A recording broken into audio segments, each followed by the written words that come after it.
Evo nas nazad u presingu o aferi Potkivanje, koja je označila profesionalni i moralni sunovrat pravosuđa u Bosni i Hercegovini, ali i generalno o nečasnim radnjama u pravosudnom vrhu Bosne i Hercegovine. Večeras razgovaram ekskluzivno sa sudijom koji već godinama upozorava i upoznaje javnost o onome šta se zbiva. Sudija Branko Perić, gost presinga.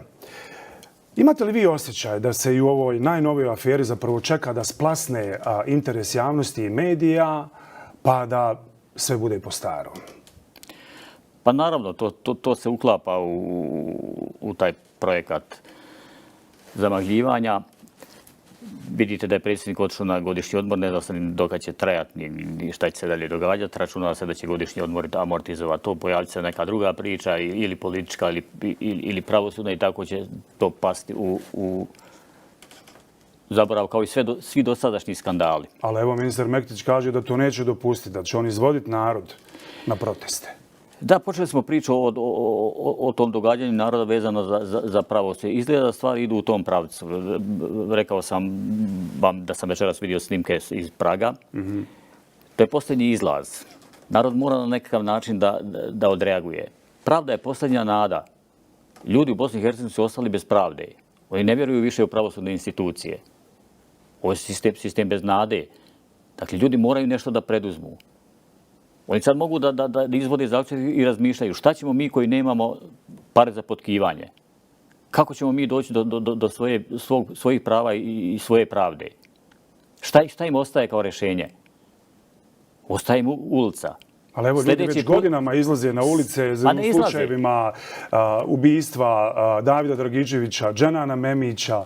Pa se ništa ne dešava. Naprotiv, ljudi koji su vodili te slučajeve bivaju unaprijeđeni, nesankcionirani. Jeste, ali vidjeli se koliko u Banja Luci izlazilo ljudi na proteste.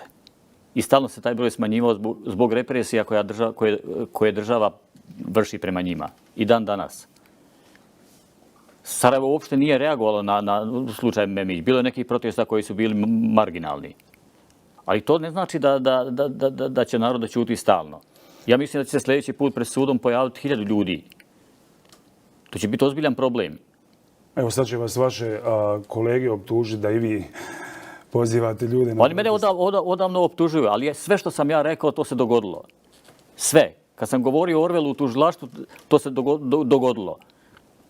I svaki put kad ja nešto kažem o korupciji, o korumpiranom društvu, to se da nekoliko dana dogodi u pravosuđu. Dakle, ljudi koji znaju da misle moraju da predviđaju da je ljudima došlo do noktiju. A vlastodršci na ovo ovako i kako odgovara, jer oni mogu biti mirni, mogu mirno spavati, znajući da neće biti procesuirani zbog opšteg kriminala i korupcije. Oni misle da se može vladati na strahu. Ali šta će se događati ako su sutra ljudi počnu da sa oružjem rešavaju, da upadaju u sudnice, da plaćaju mafiju, da se obračunava? Čak postoji tendencija da se broj predmeta u sudovima smanjuje. I parničnih i krivičnih. Ili rešavaju neki centri tamo bliski policiji ili politika ili neki drugi centri, a ne pravosudni sistem. U parničnim postupcima više ljudi vide da je pravda besmislena. Oni se nadaju kad dobiju presudu da su riješili svoj problem, a onda se suoče sa izvršenjem koje nije moguće.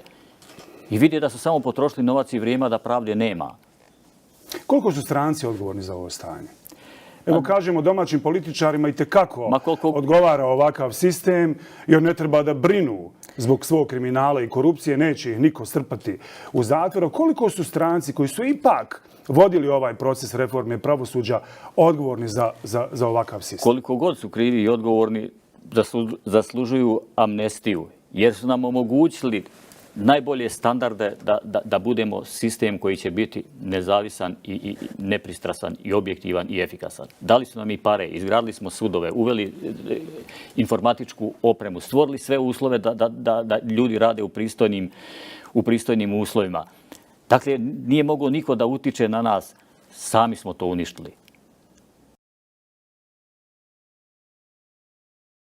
I šta ćemo dalje? Evo, povjerenje javnosti, ne treba ni govoriti o tome već odavno. Povjerenje javnosti je potpuno narušeno. Odavno diglo ruke od pravosuđa i mislim da je danas pravosuđe sistem sa najvećim nepovjerenjem.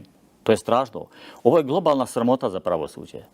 Dakle, New York Times piše o VSTV-u, ne piše o pravosuđu, ne piše zbog Pandže i zbog ovog Aleševića, kako se zove čovjek, nego piše zbog Tegeltije, zbog čovjeka koji upravlja pravosuđem, koji treba da primjenjuje najviše standarde i koji treba da čuva sistem od svih mogućih.